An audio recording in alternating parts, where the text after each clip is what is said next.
Anderson Cooper, AC 360, CNN weeknights 10 Eastern. How concerning is this latest outburst of violence? Well, I think this has the potential to be very worrying because it does involve civilians, and it involves a level of confrontation between the North and the South that we haven't seen for a while.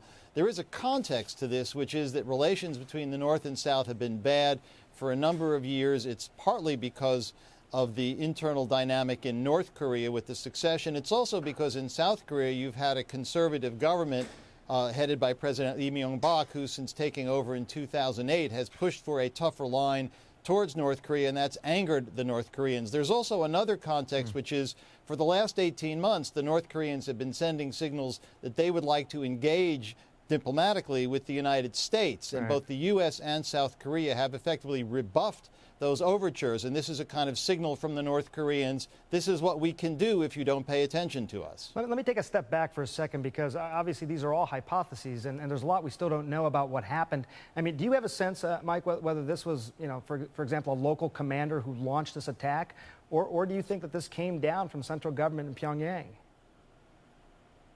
We don't really know. There are some reports that Kim Jong-il and his son were seen in that part of North Korea in the days beforehand, but there's no way to be sure. It's simply too opaque. I think the real issue now is there are tremendous pressures on the president of South Korea to hang tough, possibly to respond militarily, which he said he would do if there was another flare-up.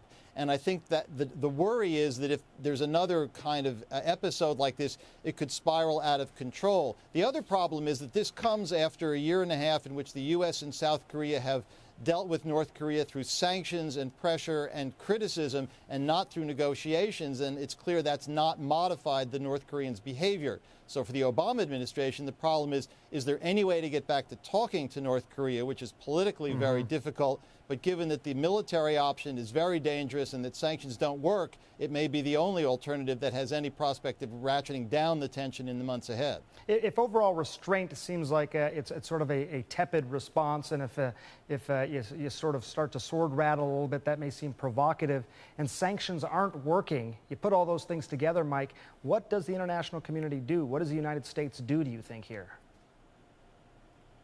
But one thing that the Obama administration is clearly going to do is to really pressure China. Beijing is North Korea's best friend. The Chinese leadership has been particularly chummy towards Kim Jong-il in recent months, and I think the U.S. is going to be saying to the Chinese, your support for North Korea has kind of enabled them to behave this way. But I don't think there's that much evidence that the Chinese are going to shift gears and work to pressure North Korea. Beijing's priority here is to keep the North Korean system from collapsing. And so in the end, the problem for the U.S. is if you get tough, it's risky. If you keep sanctions up, it doesn't work. But how do you get back to talks without being accused of being weak?